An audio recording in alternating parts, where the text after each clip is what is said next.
Today to discuss the causes and symptoms of foot pain is Dr. Adam Ferguson, a board-certified orthopedic surgeon with the Connecticut Orthopaedic Institute at Midstate Medical Center. Doctor, welcome.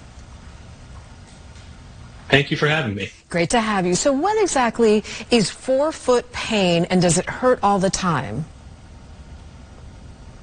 Yeah, great question. The foot is a very complicated structure that a lot of us just take for granted.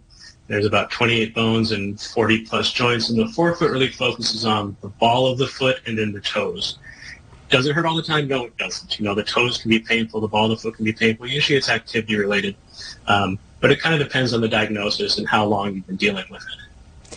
All right, let's talk about bunions. How do they form, and what's the best way to prevent them? Bunions, very, very popular summer topic, obviously, and as spring starts to come around, we'll be talking about that more. A lot of it's genetics. You can't control that. You can thank mom and dad for that, obviously.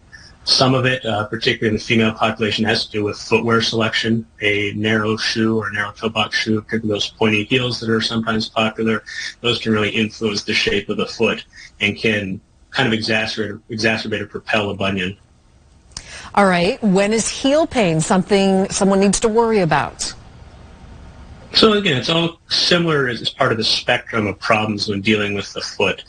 Just like with the forefoot, if the heel pain is giving you problems with your activities of daily living, with doing things that you enjoy, then it's probably time to have it evaluated. A lot of times these are non-surgical conversations, but occasionally if the pain is persistent and I can't get it better without surgery, sometimes surgery does come into play.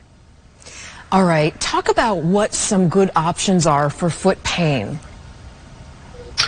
So shoes are obviously an important part of the conversation anytime you're dealing with foot pain.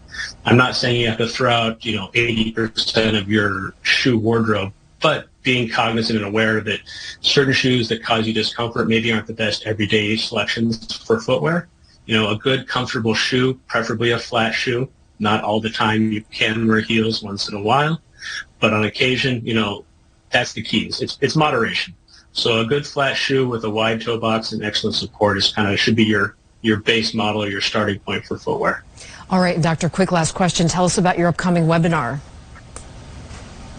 Yes, so Hartford HealthCare has been putting on an educational series online, and you can register that. I think there's a link available for people to look at, but I'll be talking about bunions a little bit more in depth and kind of options for treatment and how we go about improving your symptoms, improving your pain.